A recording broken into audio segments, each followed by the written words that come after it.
Rachel, welcome back to the podcast. It is so great to have you here. Oh, it's great to be back. Thank you for having me again. I had to have you back to talk about this amazing book, Time to Shine. Landon and Casey Middle of summer. captured my heart so much. Tell everybody in your words what their story is about. I think a lot about goalies, but I think a lot about backup goalies specifically and kind of the strange nature of their job, especially the ones who get called up and sent back a lot. I'm a Montreal fan, so I see a lot of this with their goalies. So, Montreal's different because the farm team is in Montreal. And for the record, so is Calgary's. I took some liberties. But yeah, so like just the idea of that for the farm teams that are not in the same city as the team, like that being, having to go back and forth fairly frequently, and maybe never really feeling like you're part of the NHL team when you're there, and kind of the loneliness that might be there. And from that, I just kind of got this idea: what if there was this really lonely guy anyway, and he gets called up and he gets his chance, and he's going to stay a little longer than usual, and then who would be a really good love interest for him? And it's like, oh, really outgoing, really friendly superstar would be fun. So that's basically what it is. It's a backup goalie, Landon, gets called up from the Calgary farm team in Saskatoon. He finds out he's going to be staying for a while because the team's backup goalie is hurt. So he's going to be their backup goalie, and his teammate Casey is like the son of an NHL star. He's a superstar himself. He's quite young and he's very outgoing, but he's also recently bought a house that is much too large for him to be living in by himself, especially since he's scared of being alone and he's scared of the dark and a bunch of other things. So he just is somebody that really needs people around him at all times, and he hasn't had that lately. So he invites Landon to move in with him, and they, fall in love. So, You make it sound so easy, but it's so isn't. you know, that's like you do. Yeah, exactly. Like you do. It's really the opposite of a usual forced proximity. They're forced proximity in the house, but yet the house gives them so much space to also be apart. Yeah, I've been kind of selling this. There are so many beds, but they share one anyway. And some of the longing that goes on between those rooms too. You write that so well when they're in their separate spaces going, I really want to be over there. Yeah, that was the funnest part, was coming up with, reasons for them to kind of come back together. And I mean, obviously making Casey somebody who just always gravitates towards other people. But he is trying really hard to give Landon his space because he recognizes that he's somebody who does need to be alone. Yeah, but then Landon kind of comes to realize he maybe doesn't want to be as alone as he has been, especially when it comes to Casey. Before we move on from the house, it's a perfect moment to ask one of the questions from our Patreon community. Because Rhonda's curious, like, why exactly Casey bought this house that he also seems to hate. Yeah, so the thinking behind that was, okay, he just signed his first big contract. So his entry level contract ended. So now he's got like big NHL money. We could probably assume, I can't remember if I named it in the book, but it's probably like $7-8 million a year. And his dad is like a big investments guy. He's good with money. And so my thinking was that he really encouraged his son to buy this house because it's a good investment. And Casey's keen on taking advice from other people. And also, I think he realized that the teammates he was sharing a house with in the previous seasons kind of wanted him out of there. He could tell that they probably didn't outright tell him to go, but he could tell that they were getting sick of him, which he alludes to in the book a bit. So I think he just felt like buying a house is what you do when you sign your giant contract, and you can. And, certainly his parents were like, you should buy a house. And probably his roommates were like, you should buy a house and get out of here. So he did it. And then he's regretted it every day since. Every day since until Landon shows up. Yep. This is such an Yeah. amazing opposites attract scenario, because there's certainly Landon, as you mentioned, who's I very much need and want to be alone. And then Casey's I can't be alone. There's reasons Yeah. for both of them that they are the way that they are. A lot of mental health things are wrapped up in this, and somehow you managed to keep this book light for the most part, like lighter than Game Changers was in a lot of Mhm. ways. And yet you don't downplay these issues either. How did you manage to find that tone? Like I did a lot of editing because like, I wanted to make sure it didn't get too heavy at any point, but I also didn't want to, make it, I don't know, have too light a touch with especially Landon's problems. He's grieving and, he's sad for very legitimate reasons.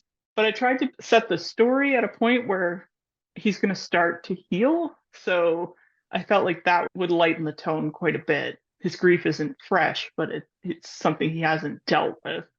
I think I kept it light by not giving Casey too many problems. Like he has his, his need to be around other people and his fear of the dark that he's embarrassed about. It was tempting to make his dad somebody who'd be really hard on him, but I tried to keep Casey's problems like a little bit lighter. He gets teased a lot by his teammates, but I tried not to make that too heavy either. So find that balance, I guess. But yeah, I was definitely conscious the whole time I was writing it that it shouldn't be too heavy, but I also, needed to have some angst and some conflict in it. As you do. I mean, because you got to have a little bit of obviously stuff going on in there. And it, to me, follows along, even though it's in a separate universe from Game Changers, followed through on that because so much of Game Changers really looked at the mental health of athletes and people in general. And then to bring that over here, it just seemed like a natural extension of what you write about. Yeah, I really like writing about mental health issues, especially in hockey players, because I feel like it's something that's not talked about very much. So yeah, that was definitely going to continue to be something. I can't imagine writing about hockey without including something to do with that. But yeah, so I kept that, and not so much the homophobia, internalized or otherwise, that I have in Game Changers. Yeah, this is a much more, I would almost say, healthy NHL organization than what we The find. real fantasy version of the Yeah. NHL. Yeah. You wrote on a blog post on your site that this book, it's not really a holiday romance. It's just really set in the holiday season. And granted, while the romance elements don't climax over Christmas, there's certainly a lot of Christmas going on. And I feel like they do enough Christmassy stuff that you could qualify as a holiday romance. I certainly found it to be quite satisfying. What led to you finally doing a Christmas book? There was never a Christmas time at Game Changers. So No, I like to skip over Christmas typically. Just I hate writing gift giving. I find it really hard. And hockey players get a very short break for Christmas. It's like a couple days, so it wasn't really, it didn't seem like much to work with. But yeah, I felt like I didn't want to sell this like strictly as a Christmas romance because to me, when I pick up a Christmas romance, it is going to lead to that Christmas based event. Like that's what the whole story is leading towards. And then that's sort of the end of the book. And this book isn't like that, like where Christmas is placed in the book. But if you don't necessarily need your Christmas romance to follow that Christmas romance structure, then yeah, there's quite a lot of festive elements in this one, and it's definitely the most I've written about Christmas. And there is a full several days of Christmas going on in it. And there's gift shopping, there's decorating, there's festive treats. There's like all the families coming together, all that Christmassy stuff. Costco trips. did it start its life as a Christmas book, or did it kind of just turn into that because of the time of year that it was being set? Yeah, because of the fall deadline, I knew that my publisher would like to have festive elements in it if it's not a full-on Christmas romance. I didn't think I could write a Christmas romance. I just didn't think I had one in me. But as I was writing it, I did tell the publisher that I was like, you know what? I think this might be a Christmas romance, actually. It's very festive. And I think it should be acknowledged at this point. There's enough in there that it'd be weird to not give it a festive cover and stuff like that. So that's what we did. And I think they were very happy with that. Yeah, it's interesting to see. It's different from what I've done before. I haven't really done a book that, aligns with the time of year that it comes out. So it's a different experience. And it's my first big bookstore release as well. So it's different for lots of reasons. I was so thrilled to find it in a Barnes and Noble. Oh, look, there it is. I need to get it right now because it needs So to be on my excited. shelf along with those Game Changers books that have been dropping in paperback as well.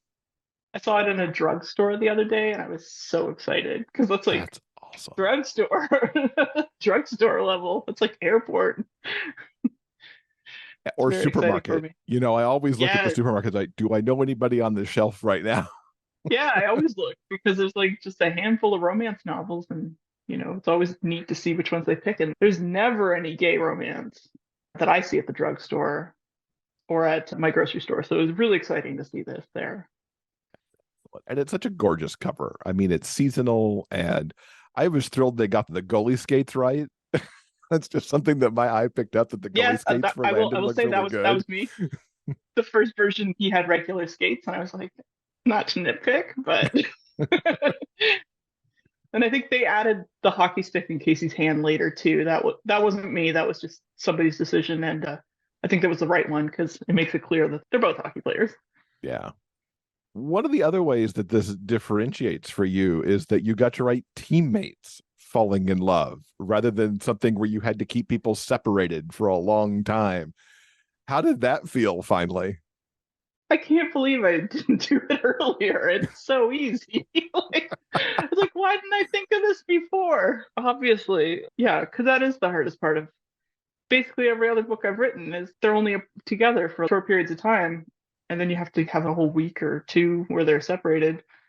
Hockey players are generally busy even when they're home, so it was just difficult. But I mean, I guess the easier thing about doing that is you can really skip ahead in time more quickly. Be like, well, he was gone for 2 weeks. 2 weeks later.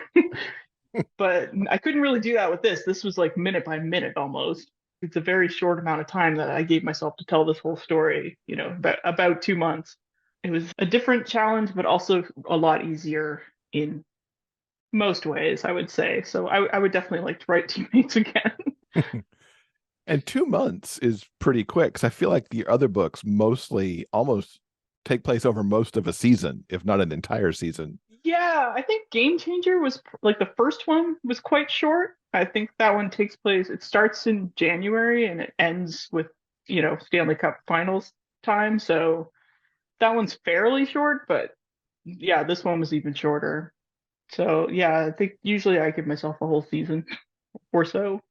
Doing so many different things, did you have any particular challenges navigating getting Landon and Casey together, or did it all kind of fall together, even though it was such in so many ways, writing different stuff than you had? I think the biggest challenge was me deciding whether or not Landon was going to stay in Calgary because I did have the idea of him still going back and forth to the farm team, which would have separated them a bit and could have allowed for more time passing. But I felt like I liked the kind of proximity. I haven't really done a lot of forced proximity stuff either.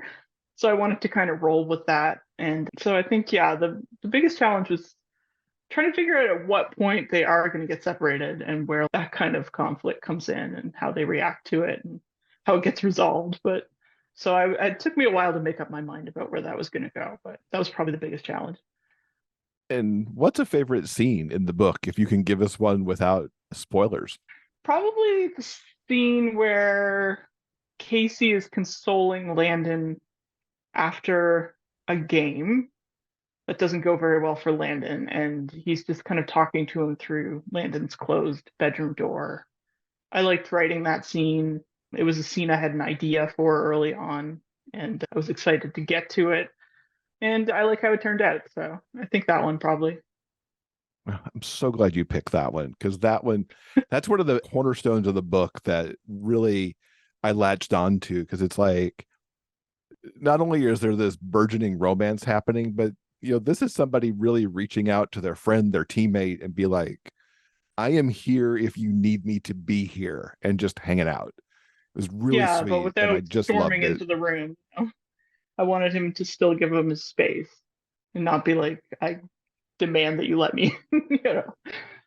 Which I also took as a growth moment for Casey, who, Mhm. before, not too long before that, he would have been like all over that. What can I do? What do we need to do? What can I get you? But just Yeah, calm and, he learns from Lynn. And it's learn his so much from house, each and he still other. gives him his space. Yeah. It's one of the things also that I just love about it. They're both growing and they're both learning from each other. You couldn't have put two people together who, I hate to say, needed each other more, because obviously they're not fixing each other primarily, but they're certainly there Yeah, and supporting and helping. yeah. I think they definitely found each other at the right time. Yeah, that's the perfect way to put And it. yeah, because they could have passed two ships in the night at another point in time. I mean, if that injury hadn't, been as bad as, you know, as it was, then Landon would have been there for a couple days and back to Saskatoon. So So, got a couple other questions from a member of our Patreon community. These two come from Sarah, and I think she starts off with a very difficult question, potentially, of if you couldn't write hockey okay, anymore for some reason, no more hockey romance, temporary hiatus there, you can't write it. it's illegal. Okay. Yeah, somehow, you can't do it. Amazon's just not going to put it up, whatever that is. What's the sport that you would write instead? Oh, the sport I would write instead. Because my preference would be to not write sports anymore. But I think, I don't know, I think I would write about a really underrepresented sport, like something like darts. Like something, there's no romance about it, and it doesn't seem sexy either. But I feel like something like that would be kind of fun. Some of the Olympic sports are kind of interesting just because they're kind of niche and that the community around the sport is so tight. So that's sort of Mhm. interesting. But I think what I really want to do, if hockey romance was off the table, I think I'd write romance that is not hockey or sports for a bit. Is there something you would explore in romance that's totally outside of sports that's kind of knocking around your head? Yeah, I've had some ideas. I live in Nova Scotia and I'd love to set something here. I'd love to do something around really small towns here. I've had, ideas for different things about that. But I think no matter what I write, I'd probably still want to write about lonely, tired men. The thing about hockey is most of them are quite young, and I like writing about men who are closer to my own age. So yeah, I probably would write more men who are like at least in their 40s. I like how you classify them as tired, because I know certainly for Tired. me, as I get older, I'm tired. And Sarah's other question is, she wants you to choose your ultimate cake. What flavor and Okay. icing combo is a must? I love cake. I don't know if I've met a cake I don't like, but I really like banana cake with cream cheese icing. I think that's solid. And I really like chocolate cake that has like that boiled icing. I think some people call it like 7 minute frosting. I think it has different names in different regions, but it's almost like marshmallow. Like you boil it and you fluff it up and it's like sticky like marshmallow. That on chocolate cake is so good. So I'm gonna go with that. I think those are both really solid answers. Part of me wanted to put the banana cake and the chocolate cake kind of together That in would also be layers and great. then, Like no, frost, there's no wrong answers here. right? As long as it's a well made cake, you really cannot Yeah. go wrong. So, since we're into the holidays, we've got to ask you the questions we ask our guests this time of year. What's a favorite holiday tradition that you have? We don't have a lot of traditions in my family, but I always hosted Christmas Eve dinner at our house, and I would have like my parents and my husband's parents over and my brother and stuff, and I'd make like a sort of fancy meal. We'd have a ham and some, sides. And we'd hang out, and I think I'm gonna break the tradition this year. I think I just want to relax. It's just a lot of work. So might be starting a new tradition this year of chilling out on Christmas Eve and like playing board games. but but yeah, I think my traditions are usually baking a lot of cookies. I do like to bake. That's probably one of my favorite things about the season. And I don't know, yeah, usually board games, jigsaw puzzles, stuff like that in the weeks around Christmas and just being cozy, watching a lot of Hallmark movies. Cannot beat the Hallmark movie season. And it sounds nice, just relaxing a little bit. Being around people's Yeah, good, but making it not a overly stressful event to me is always a benefit. If you can have a yeah. low stress Christmas and And holiday I season. definitely have the kind of family where we don't have that much to say to each other. So we're just sitting there like, so I feel like, yeah, I'm not doing the dinner. We're just gonna relax and have fun and it'll be nice. You mentioned several foods in there. What are your favorite holiday foods? Oh man, I make this squash that's like an Emerald Lagasse recipe that has like bacon and apple and maple syrup and all sorts of stuff in it. It's so good. So that's like my go-to side that I make. So even if I'm going somewhere else for Christmas dinner, I usually offer to make that. And I only make it at Christmas, so it's like very special. But I also just, I love shortbread cookies a lot, so Christmas is a good excuse to eat those. I'm a really big licorice all sorts fan, and they seem festive to me. I don't usually have them if it's not Christmas, so those sorts of things. Yes, I just like cookies. Tell me more about the cookies because I love a good Christmas baking of cookie kind of scenario. One of the favorites that people ask me to make them is I make these meringues that have crushed up. We call them score bars in Canada, but I think Heath bar would be the equivalent in the United States, like a Yep, hard I toffee know kind of filling. those. You crush them up with a hammer, and then you put them in the meringues, and they are really good. And I make lots of cookies. I think I make very good gingerbread men and shortbread, and I make these chocolate cookies that have crushed up candy canes all over the top of them that people really like. And I enjoy baking, and Christmas is sort of like the season where I give myself time to do it. Those meringues with the Heath bar sounded Oh, really good. they're really good. No, those are the ones that they want a batch of them as a gift. So, and they're not hard to make, so I can do it. What's a favorite holiday gift that you received? This is, yeah, a shout out to my dad. I'm a big Montreal Canadiens fan and have been since I was a little kid. My dad hates the Montreal Canadiens. He's a big Boston fan. When I was a kid, I was like obsessed with Patrick Waugh, the Canadiens superstar legend goalie. And he in December one year when I was 12, he took us to Montreal to see a game at the old Forum, and it was like, I mean, that in itself was such a big deal for me, and I'd never been to an NHL game. And then when we got off the plane, he told me that actually we were going to the Forum right away. It was like morning because we were going to go to a Montreal Canadiens practice. He like knew a guy who knew a guy, like so he got us into the practice and we were seated right behind the Montreal Canadiens bench. And I got to watch the whole practice and I was just like, I couldn't believe it. And then after the practice, it was like planned in advance that Patrick Waugh came over to me, gave me his stick, and then sat and talked to me for a while. And I didn't say a single word. I like just nodded, shook my head.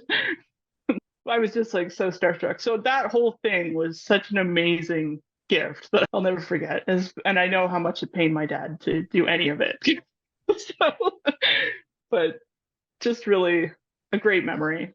And I still have the stick, but the autograph is completely faded off. But it was the one he used in practice, so still got the worn out tape and stuff on it. Way to go, Dad. That's pretty I know. epic. Yeah, he can't beat that. That's it. Those commercials where parents like surprise their kids by telling them they're going to Disney World? This was that. It was like, yeah, it's amazing. Best gift. You mentioned a little bit earlier that, Time to Shine is taking place in like this fantasy world where hockey culture is way less toxic because you hit that toxic culture like throughout the Game Changers series. And when you were on back at episode 329, we talked a lot about that particular culture and how you were writing it and how it even affected you as a fan. Now, we're talking right now at the end of October in 2023. And I'm kind of wondering how you're feeling about things now because we've just seen the league go through this. We've banned Pride tape. Oh, I'm sorry. We take that back. We're not going to ban Pride tape, but I think they've still banned the Pride jerseys from getting Yeah. worn. Our team's going to have Pride nights anymore. All this back and forth. And it seems, the culture is kind of backsliding here a little bit all of a sudden. How are you taking that as a fan and as an author who writes these romances? Yeah, I just feel like it's so discouraging because everything just seems to be getting worse. I'm just really tired of, the NHL and basically the whole world bending over backward to appease an ignorant minority of people who are just very loud. I do think most players are fine with wearing pride jerseys and using pride tape. I don't mind having pride jerseys and some of the players saying they're not going to wear them because I'd rather know who the homophobes are. I'd rather they have to go out there, or I mean, I guess they don't even go out, but I'd rather they be seen as having those beliefs. So it's been really discouraging. But then, Travis Dermott and the Coyotes, he like put a little bit of pride tape on his stick during a game the other night, and that's what made the difference. That's what made the league change their mind. And I love that somebody, you know, saw looked at this stupid rule and was like, I dare you. What are you gonna do? Fine me? And he's not a superstar by any stretch. He doesn't even have, a contract beyond the season, and he's making league minimum, and he still is the one to do it. I would have loved to see a lot more players doing it, like big stars. All the big stars that we're talking about, how they didn't agree with it, is well, then put some tape on your stick. That's a great way to quietly protest this. But I don't know if Connor McDavid is going to put pride tape on his stick. I don't think the league's going to say anything about it. So, but yeah, Yeah, I think it's been tiring. yeah, that's a good word for it. I mean, it's for a league that 10 years ago or so, as You Can Play started up and the impetus behind You Can Play starting up and why it began and the league getting behind it all of a sudden to almost rip all that out in the course of a few months Yeah, because of a because of like a handful few of loud players. people. I didn't like it at all.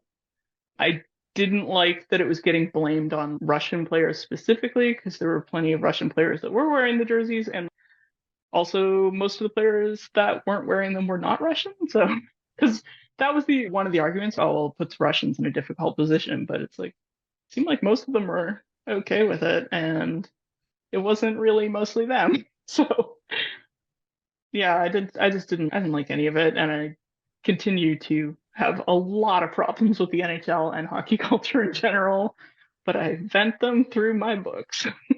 Except in this one. Except this one. Yeah, this one's, but the one I'm working on now, totally venting. Oh, do tell. What can you tease us about what's coming next? I'm working on the seventh Game Changers book. It is about Luca Haas, who's a young player on the Ottawa Centaurs. So we're going back to those guys, the guys everybody knows and loves. But I just wanted to kind of write about a young player who's gay and coming into the league now that all of this work has been done by these superstar veterans. And some of them are on his own team. So it's, what's that like for him? What's the difference? I guess I just wanted to like end Game Changers with the game being changed, see what the repercussions of that are for a younger player. And because he's 21. So it's also interesting writing. I mean, I just wrote about, Time to Shine. They're quite young. They're 23 and 24. But yeah, so this is the youngest player I've written a whole book about, because Ilya and Shane start young, get older over the course of their book, but they're not super young for long. So yeah, that's interesting. But yeah, I just kind of want to write about that, about what it means to somebody who's just starting out in the league to have this sort of work done for them. I love that there's going to be another book. I'm so excited to see that it's going to go beyond, Shane and Ilya's big finale, and to see it. The idea of seeing what those two did and the other players who are in Game Changers, like what that means to this new kid who probably grew up like idolizing some of those very players, and Mm-hmm. now not only He's a playing with big them Ilya but fan, seeing yeah. the trailblazing. Yeah, and he's somebody that maybe a couple of years ago imagined like, I'm gonna have to hide, I'm gonna have to hide. This is gonna be so hard. But then in his rookie season, he sees two teammates come out by the end of the summer, and then one of them marries another one who becomes his teammate.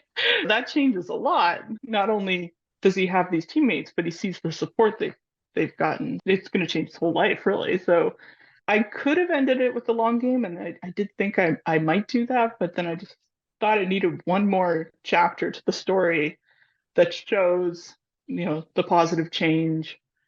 And so I think that this book will be actually quite a bit lighter than the other ones. It'll have less angst, and I think it will give the series a big happy ending. So I think it'll be similar to the other Game Changers books, but I hope it'll be a little bit lighter and a little bit like fun. I'm aiming for fun with this one. Awesome. I can't wait. It was a toss up today for the video if I was going to wear a holiday shirt, which for those who are not watching the video, I am wearing a holiday shirt, or if I was going to wear my Centaur shirt, Oh yeah. because I could have gone that route too. What together. inspired you to do merchandise? I completely love that you're doing these Centaur shirts and some other various pieces of swag to Um, celebrate the series like that. my husband designed that logo, and I just had to put it on stuff. It's so fun. So I good. started I with would stickers, and then just, you know what? I want t-shirts. And a lot of people told me that they would really like it. A lot of people told me they wanted jerseys, but I think that was just too expensive, just too much. So I went t-shirts, but I tried to make them look like the, NHL team official t-shirts kind of that you would buy, the player jerseys as they call them. So I mean, I would totally love a Centaurs jersey one day, but yeah, jerseys are spendy.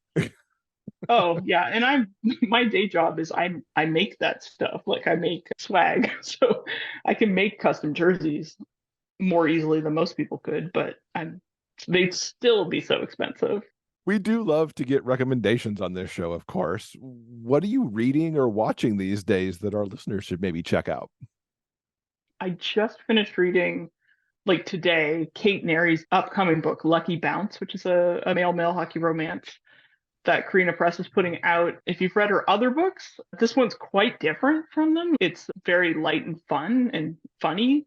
It's just a really good time. I recommend it. I think people will like it. It's definitely more of a rom-com than the other ones, which were really good as well. But yeah, just lighter. So that was really good. Lately, I've been watching a lot of Taskmaster, like the British game show, like comedy game show.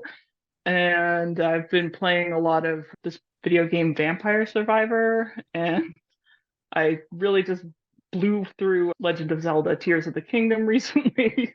I think my favorite book of the year was Cat Sebastian's We Could Be So Good, but maybe Katie Casey's Diamond Ring. Those are neck and neck, I think. Those are both really good. Yeah, I don't know. I'd recommend those. And what is the best way for people to keep up with you online and especially to find out when Game Changers 7 comes out? The best way to keep up with me online is probably Instagram. That's really the only social media I use. So my handle there is Rachel Reid Writes. And the other place is my Discord server. I have a Discord server called Rachel Reid's Hockey Watching Party. I don't want people to think you have to watch hockey to join it. It's called that because it originally started because it was going to be a one night only thing where I was watching hockey and you can hang out and watch it with me. But it's been going strong for over 2 years now. It's like an international community of people who talk about all sorts of stuff. So, and there is a specific channel in there about my books, and I'm there a lot. So it's the best place to ask me direct questions or get information first about what I'm doing. I do have a link to where you can join that server on my website and also in my bio on Instagram. So Rachel, thank you so much for coming to talk to us. Everybody should be reading Time to Shine this holiday season. So good. But it's also, as we talked about, not completely Christmassy. So if you're not reading it in the Christmas season, that might be okay too. it could be a January read. That's right. Rachel, we wish you a very happy holiday season and look forward to reading more soon. Thanks, you too.